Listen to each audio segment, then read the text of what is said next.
Jeff, when I sat down at the table to express my feelings, I was overwhelmed by a variety of emotions.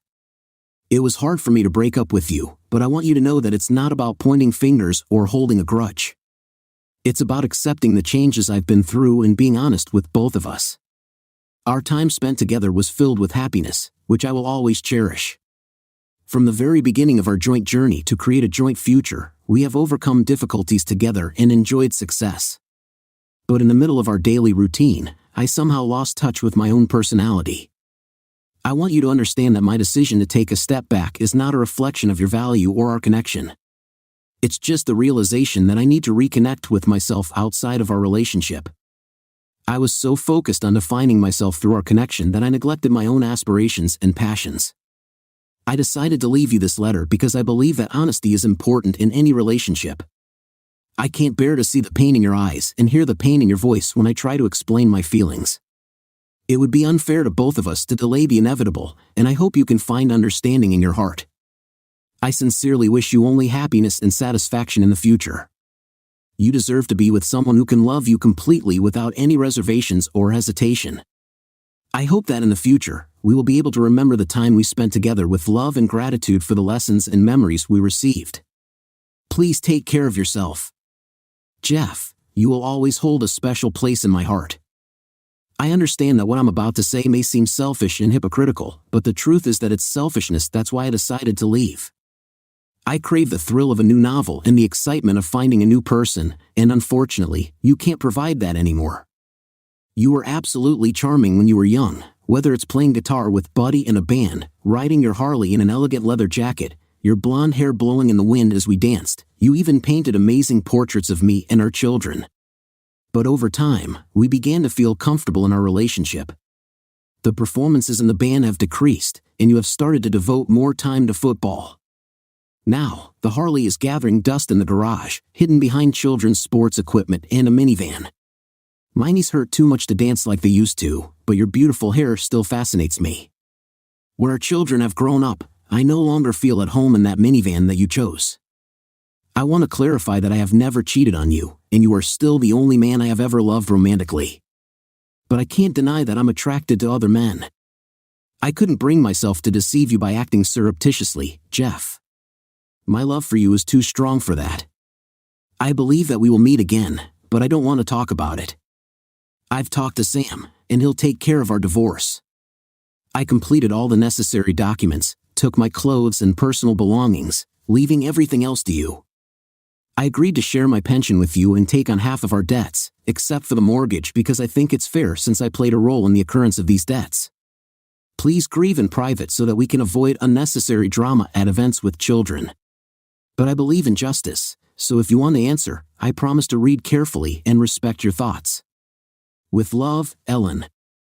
I read the note over and over again, unable to move from the place in the kitchen where I found it. The tears didn't flow, my emotions were too blunted to let them flow. There were no warnings preceding this moment, no hints of discontent or unfulfilled desires, no signs of the presence of a third person in her life. We shared moments of intimacy, affection, and happiness, all the actions of a couple building a life together. I spent the last year trying to win her back. When our youngest child left for college, I bought her jewelry, but she scolded me for spending too much. Instead, she preferred chocolate. I stopped striving for physical intimacy with her, believing that by initiating intimacy, I was causing her stress. She told me that just holding hands is enough. Maybe she was making hints, but I ignored them, thinking that she was just getting used to age. And so, I realized it for the last time. I took a beer and went to the shower at the same time. After finishing one serving, I took 2 more and went to the shower, not caring that I would leave the water on the floor. I drank purposefully, intending to finish my stock, although I usually save beer as wine lovers save their wines. Although my beer collection has not thinned much, but if it had happened, I would have switched to wines. Despite this, I definitely felt the effects of my drinking the next morning when I woke up with a piercing headache, lying naked on the floor after a shower. After I went upstairs, I threw up, climbed into bed, and cried. When I was 11, my grandmother died. At her wake and funeral, my grandfather took me aside and said some wise words.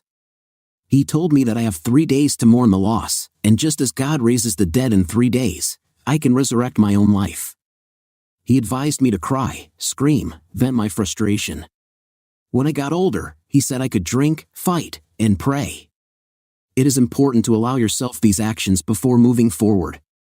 Moving forward, I honored the memory of the departed.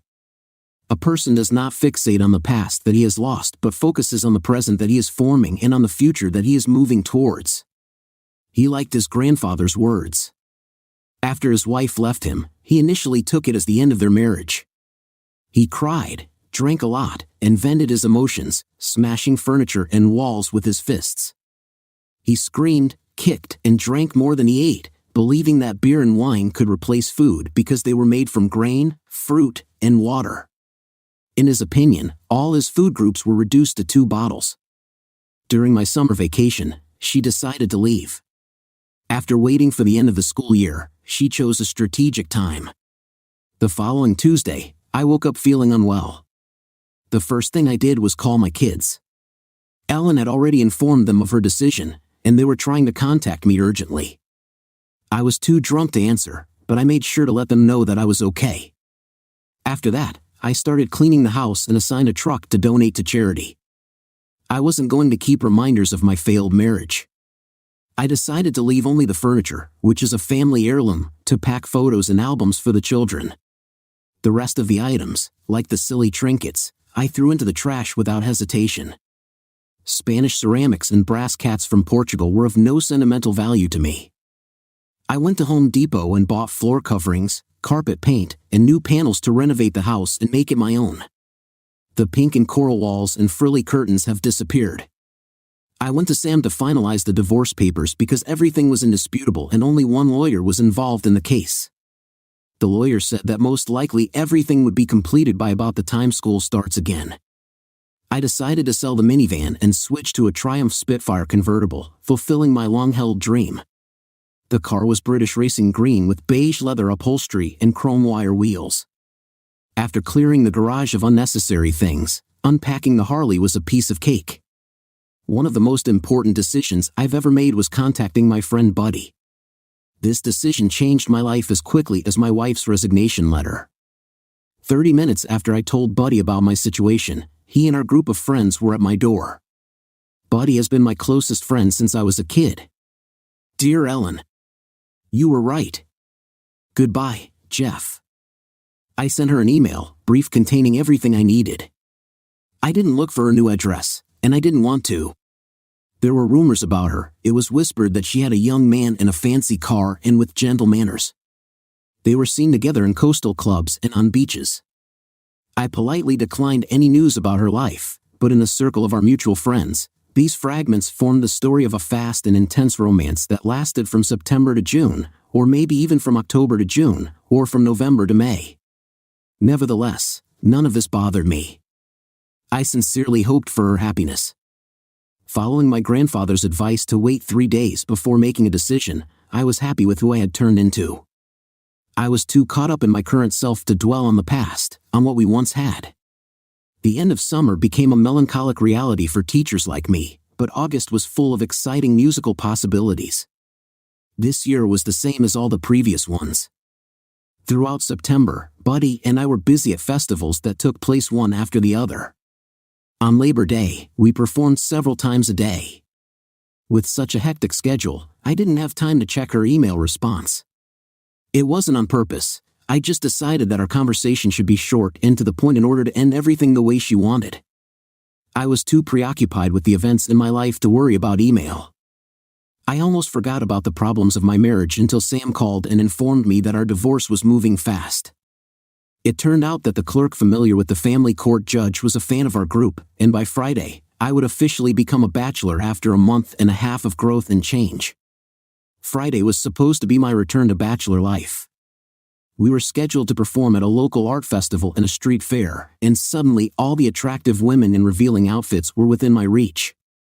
It was exciting. When we went on stage, the crowded street came to life. We turned on the amps at full power and let loose our energetic blues music, from cover versions to originals and spontaneous jams. We made the audience dance. It was an exciting experience. Digging through old recordings, the guys found long-forgotten recordings from previous years. We didn't have the opportunity to record an album then, but now we had enough material for a couple of improvised albums. Maybe our life situation had hindered us before, but now we were making up for lost time. Making CDs was a simpler process compared to vinyl, and our compilation of classic and modern compositions was a success with customers. Women of all ages cast interested glances at me, hinting that my dry period was about to end. In all the excitement, I didn't notice Ellen trying to get backstage. I casually put the guitar on the back seat of my motorcycle, which was originally designed for convenient transportation of guitars, without realizing it. I didn't notice how Ellen hurriedly approached me and how her expression changed when she saw Michelle, a busted blonde in her 30s, sitting behind me on a motorcycle. For the first time in the 25 years that I've owned a motorcycle, someone else got on the seat as I drove away from Ellen. I wished I could see tears in her eyes. Michelle was truly amazing. I will not describe the details of our meeting and the intensity of our physical connection. I'll just say that I've been chasing her relentlessly all night. When I returned with the energy of a teenager and reached a level of pleasure that I had not experienced in many years, I left her completely exhausted. When we said goodbye that evening, she politely advised me not to call again, perhaps worried about the consequences of our passionate meeting. I realized that I couldn't avoid seeing Ellen forever, and I was right. Our paths crossed again at our usual Friday night place, Jimmy's. She came with her new partner and another couple, sat down at a table, and ordered drinks. When I saw her in the audience, I quickly signaled to the band that we needed to change the set list. Whenever we noticed an ex-girlfriend in the crowd, we had a tradition of playing American Woman, with the offended guy taking on the role of vocalist. This was how we expressed support for our friend. We had a strict rule that dating a friend's ex was strictly forbidden, and we never crossed that line. When I started playing the guitar riff in the soulful style made famous by Lenny Kravitz's cover of this song, I realized that I was enjoying American Woman like never before. When I sang the lyrics and poured out my soul in guitar solos, the crowd was stirred up and fired up with energy. I was so focused on the performance that I didn't notice Ellen's reaction when she realized that the song was about her, but Buddy's wife noticed everything. She later told me that Ellen's face was haggard, and tears appeared in her eyes when I sang lines like "Stay away from me," giving free rein to my emotions while her companion and friends stayed at the party, enjoying drinks and dancing late into the night. Problems were clearly brewing in paradise. A week later, my eldest son visited me with interesting news. It turned out that Ellen and her young boyfriend had a fight that evening. He was tired of her charm, and she was trying her best to keep up with his energetic lifestyle, both physically and in other ways. He expressed his displeasure that Ellen avoids the places where we perform. He heard rumors that my band is performing again and is gathering large crowds at our concerts. To his horror, he found out that Ellen had given up her share of our property in the divorce and was going to move into her house. I had suspected him of being a gold digger before, but his audacity shocked me. He didn't seem to know about the prenuptial agreement that Ellen's father had entered into to protect her from any ulterior motives on the part of a potential spouse. I agreed to this agreement voluntarily because I didn't want to cause her any harm. The agreement stated that if one of us decides to end the marriage in search of a better life, he will lose all rights to the family property, which in this case will belong exclusively to another person. Apparently, Ellen knew about this agreement, which could be the reason why she proposed a peaceful settlement of the divorce. After breaking up with her young partner, Ellen spent the next night in tears, pouring out her soul to her children on the phone. I felt sorry for her, but I had already finished grieving about my failed marriage, and now I could provide support without experiencing personal worries. But my children were unhappy with my detached approach. They still considered me uninvolved and believed that I should allow their mother to temporarily return to our house to help her recover. I didn't agree because I didn't want to deal with the mood swings associated with menopause that I had already experienced during our marriage. Besides having to deal with her feeling rejected by the previous boyfriend, the thought of her crawling up to me in humiliation, perhaps feeling guilty for leaving it all, was not something I wanted to face every day.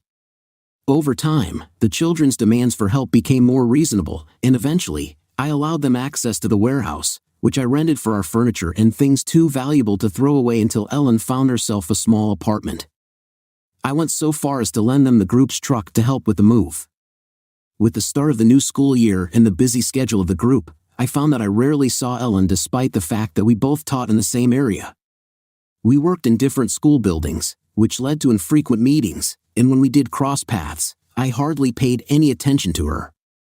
I unwittingly became a popular target for rumors, probably due to the fact that I was often seen on my Harley or in a sports car, perhaps because of my busy schedule or my newfound bachelor status. The rumors didn't bother me much. The band was doing well, my epic barbecue parties were a hit, and I always had female company. I was absolutely happy and didn't miss my marriage at all. Finally, my dream came true. I flew to France for Thanksgiving, coinciding with the release of Beaujolais Nouveau, and it became the highlight of my year. This year, Thanksgiving came earlier than usual, which allowed us to build the calendar correctly. While preparing for the trip, I was surprised when my son called me the night before and asked me to join him for Thanksgiving dinner at Ellen's restaurant.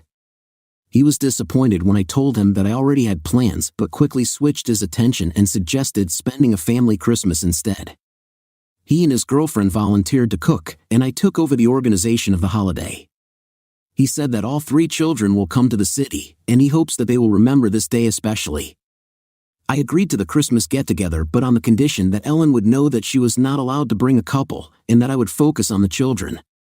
Later, my son told me that Ellen doesn't date and feels lonely. Despite this revelation, I did not become more interested in her romantic life.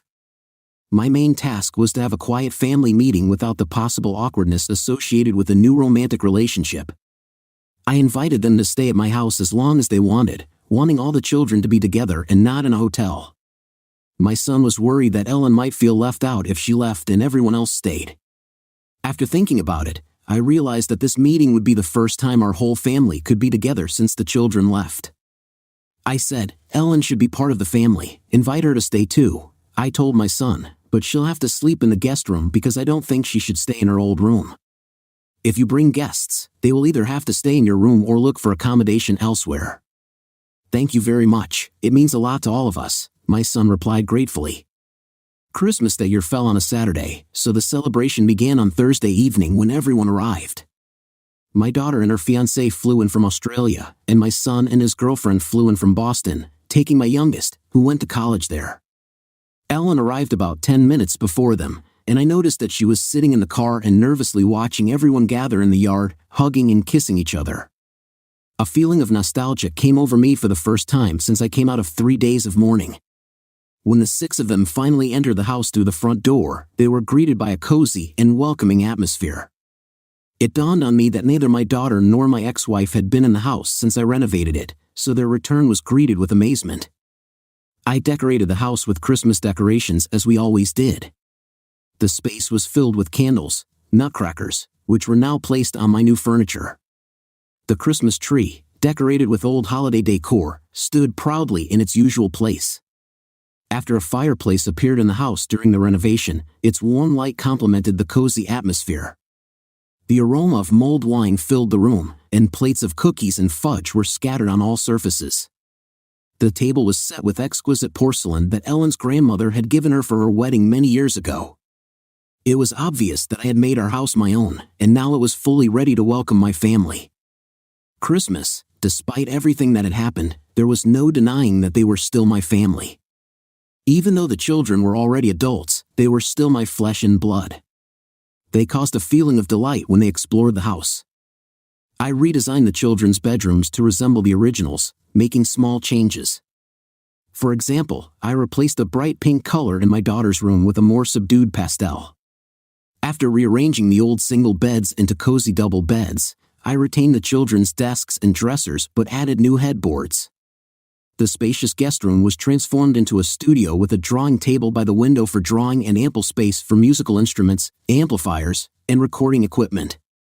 One side of the ground floor was expanded, turning a small library into a spacious room with a TV and a billiard table. The living room was neatly arranged around a new fireplace, now adorned with fresh Christmas stockings, one for each of us, including Ellen. The sight of the stockings instantly evoked nostalgic memories, and with playful smiles, the children rushed to them as if time had turned back, embracing the festive season enthusiastically. Older siblings, showing signs of maturity, also grabbed their partner's stockings, sharing pleasant memories with each of them. It has always been our custom to carefully fill stockings with simple gifts and goodies before moving on to the bigger gifts under the tree. Laughter filled the air as cookies and chocolates were enjoyed, silly socks were put on, and the magic of Christmas morning enveloped us. "Dad, your sock is empty," they apologized. "We didn't know, so we didn't bring anything to fill it." I retrieved my sock from the fireplace and looked inside. "No, my dears, you filled it up. You are all here, sharing memories, laughter, and joy. Now you're filling it with the Christmas spirit, with hugs and kisses exchanged." We exchanged Christmas greetings, and Ellen lingered in our arms a little longer than expected, fostering a feeling of warmth and unity in our family. The children eagerly opened presents under the tree, reliving the joy of childhood Christmas holidays. After exchanging gifts and enjoying a festive feast, we gathered for a traditional Christmas jam session, guitars in hand. The evening progressed, and eventually, we dispersed to our bedrooms, filled with contentment and a festive mood. As Ellen reached for her coat in the hall closet, she expressed her gratitude. "Thank you for being so kind to me today. I'm very glad I spent Christmas with you and the children," she said. Reflecting on her past decisions, she added, "I know it's my own fault, but of all the things I've given up, I miss family time the most." Acknowledging the bittersweet reality of our situation, I said, "Although the children have grown up and live independently, these gatherings would be just as rare even if we were still together."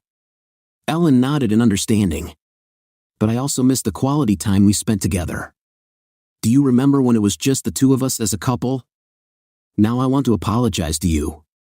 I understand that I made a mistake that prevented us from living a wonderful life together," she said, looking at me with disbelief. "Don't be hard on yourself.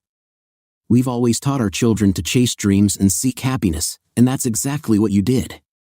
Maybe we have different lives now, but they are still fulfilling," I reassured her. Tears flowed from her eyes as she finally broke down. I held her close, feeling the weight of our shared history and the pain of what we had lost. She was concerned about the pace of our relationship and felt she needed time to figure out if she was truly ready for a long-term commitment. I shared with her the pain I felt when she left and expressed that I couldn't be with someone who wasn't fully committed to our relationship. It took me a while to heal after the breakup of our marriage, but I emerged from it ready for a new life. Today, she plays a wonderful role in my life, and I am grateful to her for that. I kept my composure, comforting her through tears, and suggested she stay the night. I made a bed for her in the studio, gave her one of my t-shirts, and a bathrobe. After making sure the house was safe, I went back upstairs and heard her crying. Doubting she would be able to sleep, despite this, I fell asleep without difficulty. The next day felt like a special holiday, and Ellen was very happy when we invited her to stay the whole weekend. We avoided talking about our past in front of the children, but I couldn't help but notice familiar expressions from our marriage in Ellen's eyes. There was an unmistakable "I love you so much" and those wonderful smiles that I remembered so well. I even responded to several silent requests for hugs and kisses. It felt like we had a mutual understanding, like in a marriage. During the meal, she poured coffee, and I added milk. I was buttering the pancakes, and she was pouring the perfect amount of maple syrup.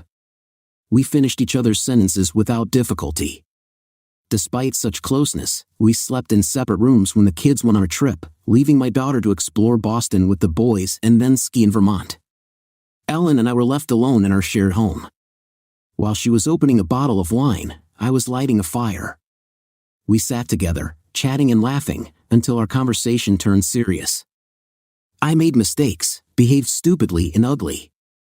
I know I'll never be able to completely fix what I've done, and I don't expect you to forgive me. But I want to apologize. I hope that we can at least be friends again.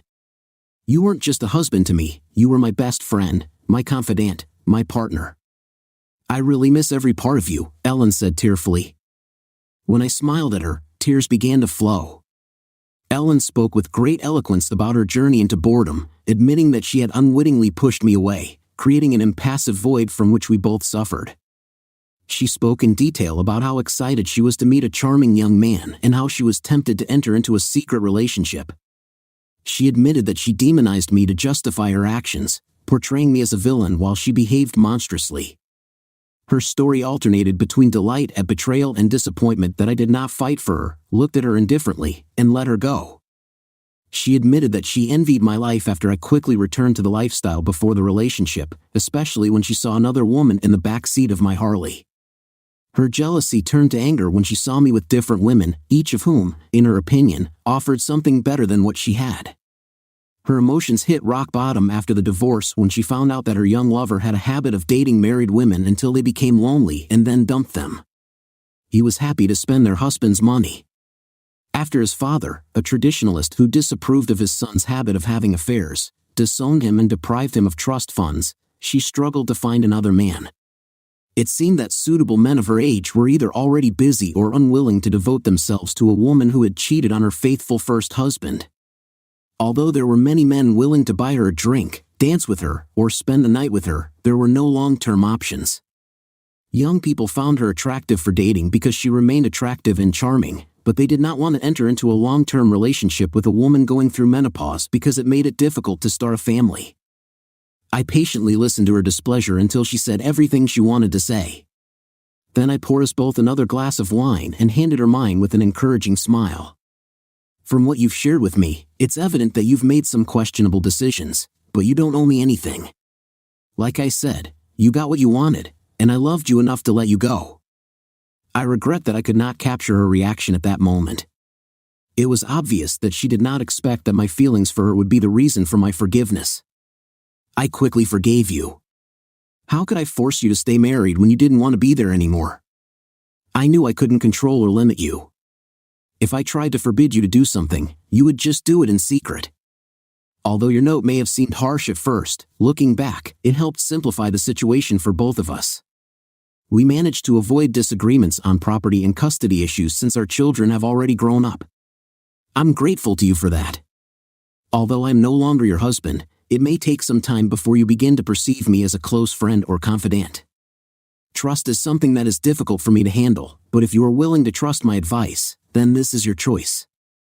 Calling each other partners in crime is probably too sentimental right now, so maybe we'll just call ourselves friends, I said. Tears filled her eyes as she hugged me. She made the decision to stay one more night but decided not to dwell on it. We slept in separate rooms as we had a lot of catching up to do. It felt like we were easily returning to the role of joint parents. The next day, she returned to her home to prepare for a New Year's trip with the children to Boston. I had a concert scheduled for the whole week because it's a busy time for musicians. It allowed me to focus on the music and not think about Ellen. Since the new academic semester started after the new year, there wasn't much time left in my schedule to see her. Our paths crossed again at a professional development conference in April, where we sat at the same table during lunch. During our delightful conversation, we discussed our daughter's upcoming wedding in Australia, and it seemed to me that we were returning to the role of friends. When our lunch came to an end, she thanked me for treating her well both that day and at Christmas, and expressed her joy that we could move on as friends. Before saying goodbye, she asked me for a favor, blushing and hesitating a little. She finally managed to mention that she had asked to ride a Harley on one of the Saturdays. Encouraged, I agreed, noting that the forecast for Sunday promised warm and beautiful weather. Without any prior commitments, I suggested heading north, having a leisurely lunch, and getting some fresh air. Her face lit up with joy and nostalgia as memories of her youth on the back seat of my motorcycle flooded in. Those days always ended with passionate moments when she clung to me for hours as we drove, her hands wandering over my chest, and the rest you can imagine without unnecessary details. She often joked that on the next trip, we would go for a ride with something powerful between our legs, and the bike was not bad. I wasn't sure I could resist her playful charms, and as it turned out, I couldn't. As we drove to the waterfall, I felt her exploring me with her hands. After climbing to the top and driving through the forest, we stopped in a charming town to stroll through the streets and look into antique shops. Although I usually didn't like it, talking to this woman, whom I always thought was beautiful in every sense, gave me pleasure. Our lunch was very tasty, and by dinner time, we returned to the south and stopped at a charming marina to have seafood dinner by candlelight. Delicious food and the soft sound of waves hitting the pier made it clear that a special evening was waiting for us. I brought her to our house, and we shared our bed for the first time. Yes, we made love. It seemed like we were both playing the role of lovers now. The following week, we continued our dinner and movie dates and shared intimate moments again. We also had dinner together several times, but we didn't touch on the topic of defining our relationship. The idea that we should be exclusive did not occur to us. My daughter's wedding was approaching, and we had carefully thought out every detail. I gladly and without hesitation took care of all the expenses. In addition, the band earned good money by performing at festivals. Before the divorce, we managed to pay off the mortgage and minimize credit card debts. I had a reliable, well-paid job, and I had no one else to support, so I was in a comfortable financial position and had savings in the bank. The only thing we didn't discuss was our travel plans. It turned out that we had both agreed on separate trips, but by coincidence, we stayed at the same hotel. After comparing the records, we found that we had booked the same flight. I asked her to come to my place so that we could ride together in the car that I rented for the trip to the airport. On the day of our departure, Ellen showed up ahead of schedule. I was still tidying up after breakfast when I heard a car pull up to the entrance. The driver quickly took us to JFK Airport, dropping our bags on the side of the road. We walked together to the terminal. The check-in area was sparsely populated, so we were able to queue together for our flight to Sydney. After Ellen walked forward, the attendant asked why I hadn't chosen a shorter queue reserved for first-class passengers. Despite buying a first-class ticket for the long flight, I usually use more economical fares and was unaware of the benefits such as express check-in. The ticket agent laughed at my mistake and directed me to the first-class waiting room. Ellen was already there, and we went through the security system together and then headed to the gate. When I checked in at the counter, the clerk did not ask about Ellen's economy class ticket but offered to transfer her to first class so that we could sit together. Call me sentimental if you want, but there was something wrong with flying halfway around the world with my daughter's mother to attend her wedding in first class while she had to squeeze into the cabin with no legroom. When we boarded the plane and rose, I made her wait with me. At first, she was annoyed and worried that her seat was given to a standing passenger and began to fuss. I smoothed over her annoyance by mentioning that I had already checked her into the waiting room upon arrival. The persistent irritation disappeared when she sat next to me in first grade. Her mood changed so dramatically that I briefly thought about joining the Mile High Club, but let's not get ahead of ourselves. I don't indulge in public displays of affection, especially in the cramped space of an airplane toilet. Our arrival in Sydney marked the beginning of a magical week. We went on excursions, visited different places, and, most importantly, witnessed my daughter starting her own path to marriage. I can't tell you how proud I felt when I escorted her down the aisle and married her off. During the reception, I had the honor of accompanying Ellen and enjoying the traditional dances. One of the highlights of the evening was when her brothers, the orchestra, and I performed the rousing composition All-American Girl, our musical tribute to our beloved daughter. After the celebration, Ellen, the boys, and I gathered in the living room of the hotel. One of the boys got straight to the point. "So, what happened between you two?" "Nothing new, honey," Ellen replied. "Your dad and I have just completely accepted our roles as your parents. We have left the past behind and are enjoying life. Do you mind?" "Yes, Mom, it just seems to me that something more is happening," said one of the sons. "It seems that you've become closer again. Maybe you're even thinking about getting back together." Ellen sighed. "Some time ago, I had a moment of madness and I made a stupid mistake. I admit I was stupid, extremely stupid. I take responsibility for this and I'm ready to face the consequences. Your father and I have already talked about this, and his words are true. As we've always taught you, I have made a choice, ended the relationship, and am ready to face the consequences." The boys looked at me to get my opinion. I had nothing to add and sat with a smile, enjoying a delicious local Australian beer. "Come on, Dad," Mom answered the question. "Are you going to share your thoughts with us, boys? We should appreciate the fact that we didn't spend a week exchanging hurtful comments with each other. I have heard that this is a common occurrence for divorced couples at such events. Besides, it seems to me that your question mainly concerns my personal life, which I consider private. Didn't I teach you not to share intimate details? So why should I do this now? But Dad, it's clear to all of us that you still love Mom. We're old enough to understand when a girl says she just wants to be friends without going into details that may cause discomfort. Could you confirm that you and your mother have a loving relationship?" Son, given our shared past, our bond will always be more than just friendship. She is my love, the mother of my children, and my closest confidant. Our connection has deep roots and defies simple definition. As for the future, only time will tell how our story will develop. After chatting a little more, we decided to go to our rooms. As soon as I changed into my pajamas, there was a knock on the door. It was Ellen. I invited her in, and we both climbed into bed. She was grateful for the upgrade and started thanking me for the amazing week we had. She appreciated how we worked together on our daughter's wedding and what I said to the boys in the living room. Overwhelmed by her gratitude, I could barely keep up with her sincere words. She stayed for breakfast, which I ordered in the room. The trip home seemed surreal. When we arrived at my house, Ellen kissed me on the lips before leaving. I want you to know that I will always be there for you when you need me, she said softly. Somewhere in the middle of my adult life, I lost track of why I fell in love with you. In the monotony of everyday life, I forgot how much you mean to me. Leaving you was a serious mistake. I've let go of the most valuable thing I've ever had. I will always regret hurting you, and I would like to go back in time to change everything. Whatever you need, just tell me. Do you need a tennis partner? I'm here. Do you need a travel companion, a bandmate, or a vocalist? Count on me. Do you need a lover? I'm your woman. It doesn't matter if it's making love, I'll be there for you. Do I need to cook a meal? Consider it done. I'll clean up, fold the laundry, wash the dishes, and wash the windows. I will never ask for or expect exclusivity. I know I've given up on it.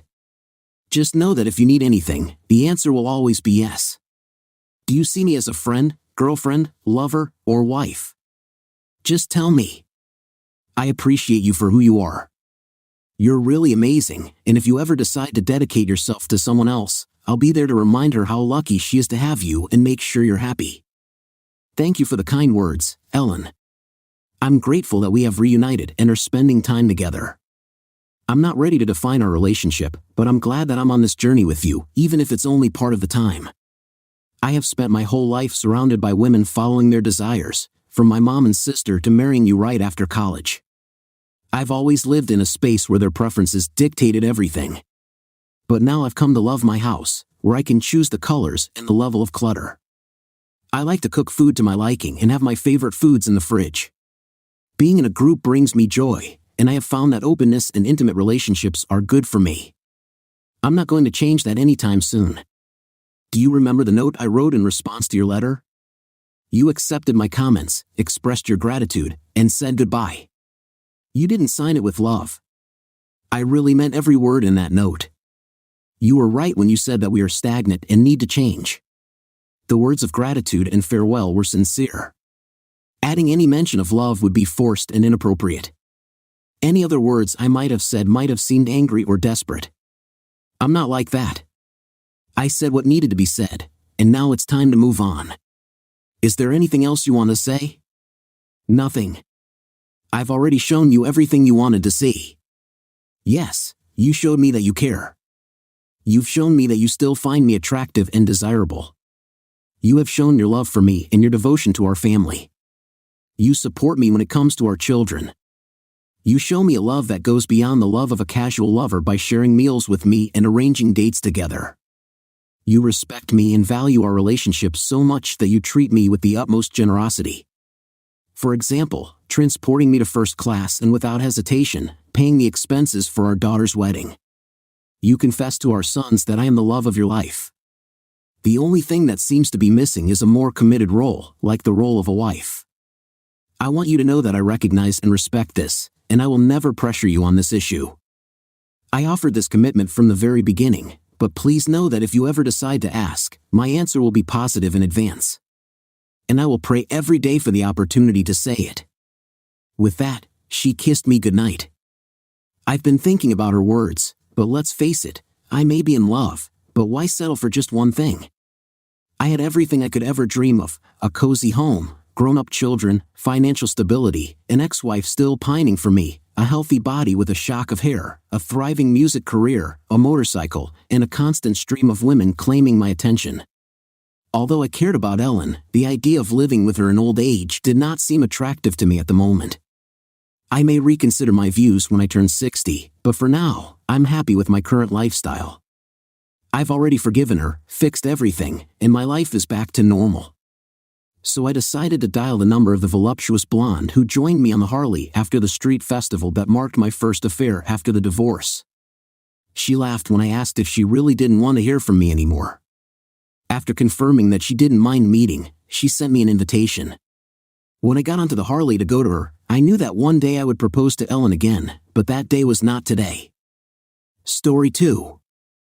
I believe that many stories usually start from the beginning, but in this case, in my opinion, it would be more effective to start from the end. So here I am, sitting in a waffle cafe at 3 o'clock in the afternoon. 2 tables away from me, the girls are sitting and gossiping about their boss again. Right in front of me, 3 girls are trying to get enough breakfast, and the waitress has just filled my cup with yellow liquid. Suddenly, a shadow looms over me. "Well, Max," I say with a fair amount of sarcasm in my voice, "I've been waiting for you to come." Max is Maxwell K., my former father-in-law. "Hi, Chris, can we have a chat?" It has been more than 3 years since I met this man, and for the first time, I felt that he appreciated me not only for the fact that I was confident in myself and could control everything. It was something I needed to hear and see. "Please, sit down, Max, you're bothering people," and he sat down opposite me. When Max sat down next to me, the girls looked at us in surprise. Max has always been famous for his strength, both physical and mental.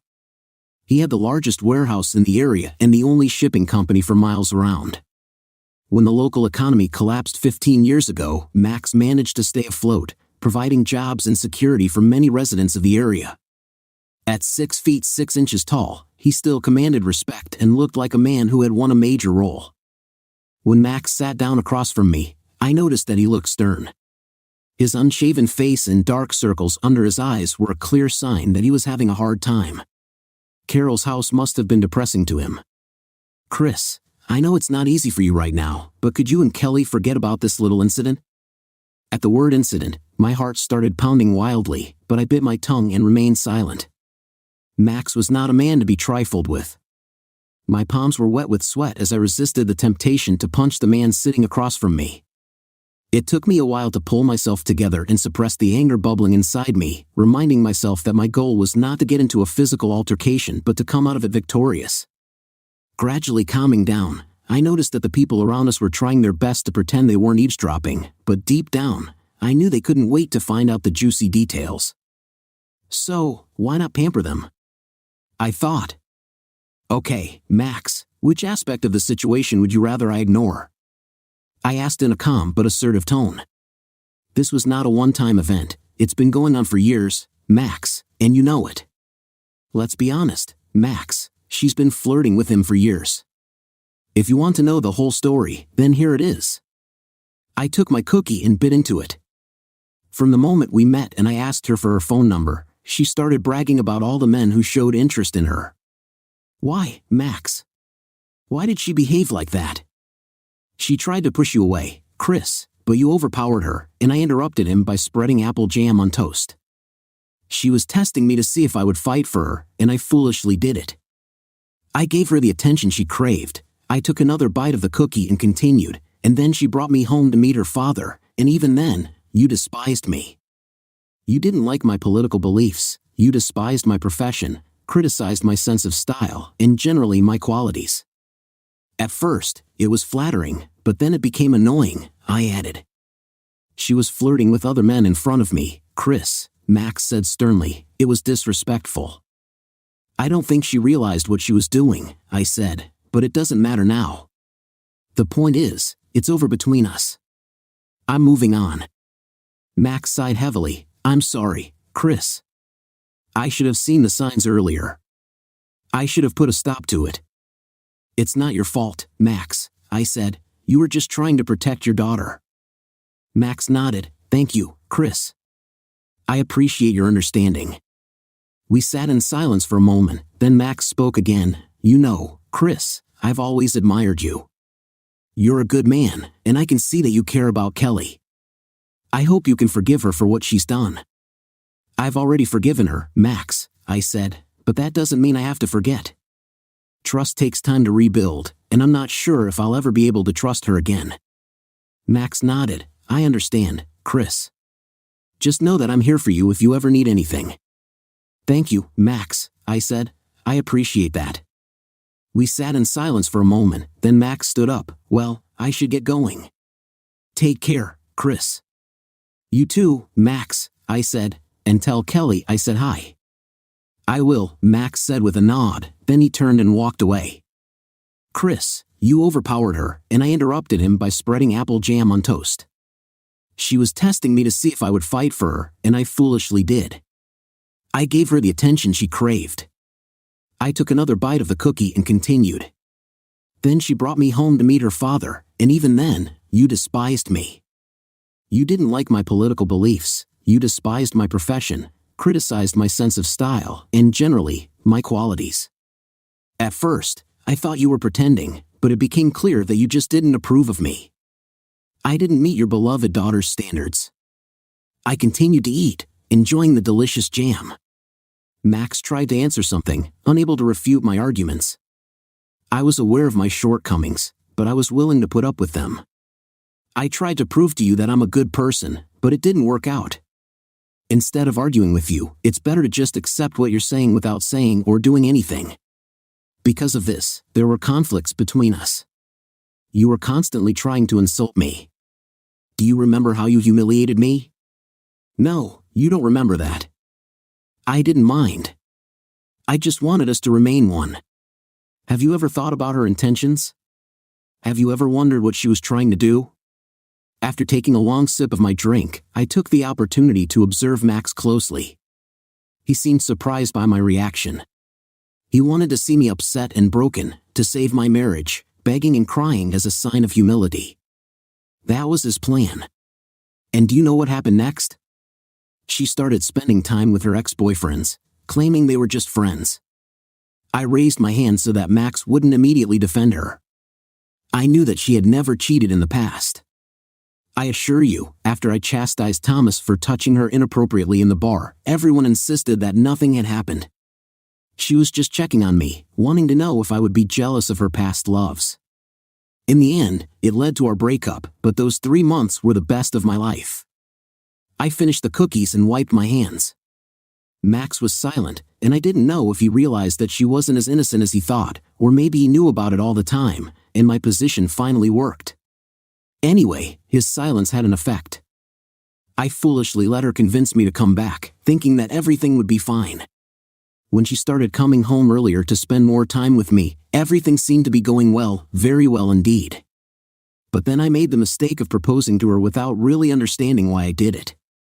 I won a ring in a jewelry contest without paying much attention to it, but at that moment, everything took a strange turn.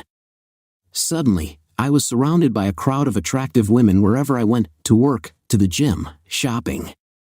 And although it was common for beautiful girls to approach me, it crossed all boundaries when they all started trying to seduce me, invite me to dinner, and openly express their interest in me. Even Leanne, from whom I did not expect this in any way, joined the game. One day, it came to the point that she locked us in the pantry and unbuttoned her dress. She was naked, and I could hardly resist the urge to look at her. I was shocked to see the same girls at the wedding. These were her friends, relatives, and old acquaintances.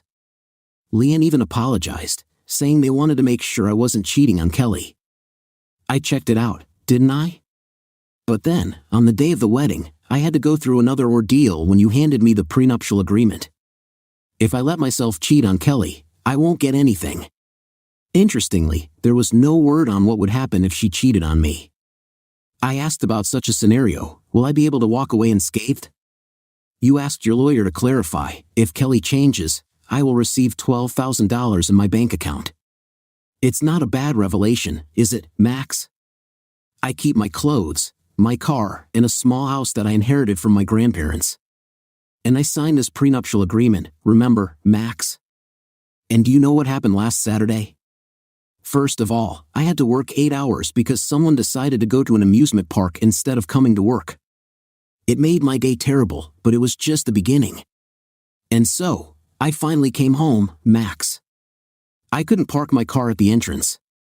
I had to park on the street because someone took my place. Have I thought about it a lot? Well, yes, but not in that sense. I thought one of the neighbors had parked there, and Kelly still hadn't told them to move the car. So, when I got home and saw Kelly's car in the driveway, I asked where she was. "Kelly?" I called. "I'm at home, in the bedroom," she replied. I was completely stunned when I walked into the room and saw Kelly and another man in the same bed, in our bed, in my bed. I was shocked for a moment before I finally screamed, "What's going on?" It may seem silly, but at that moment, my mind was racing. My wife cheated on me, but I couldn't accept it. She tried to explain, "Darling, I love you, but I need more than what you give me. Don't worry, I'll be with you anyway. It's just a physical connection and has nothing to do with our relationship." I couldn't believe what I heard. This guy is lying happily, he's with my wife, and she's just grinning like nothing terrible happened, while I'm burning with anger. And then she takes another step forward, "Darling, could you get us something to drink?" It brought me out of my stupor. "I tell you, do you want me to get you both a drink?" She was smiling sweetly, asking me to bring something from my beer supply. I snapped, "If you're thirsty, go get your damn drink, you dirty woman," she grumbled. "Don't talk to me like that," I replied. "Shut up. If you want, go and get it yourself. Do you remember our agreement before the wedding?" "No cheating," she hesitated, but I interrupted, "You'll get what you want, just not from me. You'll have everything you need in this big house, but not from me either. Don't come near me, idiot, otherwise, both of you will eat exclusively through a straw for the rest of your lives," I said when I saw that he got out of bed. I've never seen anyone stoop like that before. "Go to hell, you despicable man. You can have the damn house, I'm leaving," I shouted. And who did I run into in the hallway? Her brother Mike. "What kind of dysfunctional family do you have?" Mike wanted to help his sister so much.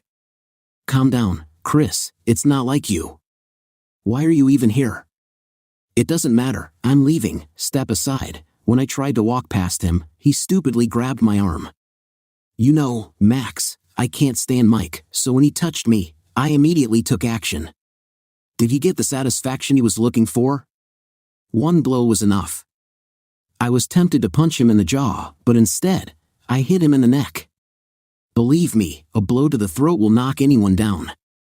Then I went to my room, picked up my hiking backpack, and headed for the door. "Chris, by the way, according to the doctors, Mike's condition improves after your physical impact," Max said after listening to me for a long time. "Great, but really, who cares?" While I was talking, I was absent-mindedly playing with my toast. Oh yeah, where was I? Kelly ran out of the house as I was leaving, her robe fell open, and she was screaming, but I ignored her and left.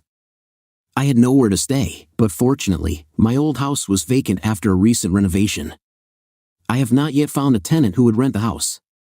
I found the perfect place to stay overnight. On Sunday, the next day, I returned to the house to pick up my things. I parked the car and went to the door to get in. The house was empty, and I assumed that everyone had gone to church. I quickly packed up my clothes and necessary things and then loaded the cot into the truck. Sleeping on the floor was too uncomfortable. After drinking a sip of water, I heard laughter not far from me. When I got to the truck, your daughter met me. I quickly got into the car and drove away without talking to her. When she drove up to her house, I heard Kelly running out of the car, furiously shouting my name. She probably beat me to it by taking a shortcut, but I didn't stop. I entered the house, ignoring her request to talk. She was knocking on the door, desperately trying to explain herself, but I had already made up my mind. She betrayed me by finding me in our bed with another man. I had nothing more to say. I decided not to confront her. When she knocked on the door, I called the police and slipped out the back door and put on my headphones while reading a magazine. As soon as I saw the headlights of the police car, I opened the door for them, and they ordered her to leave the house. They escorted her out despite the fact that if anyone else had done the same, they would have ended up in prison. But she's your daughter, so they acted differently.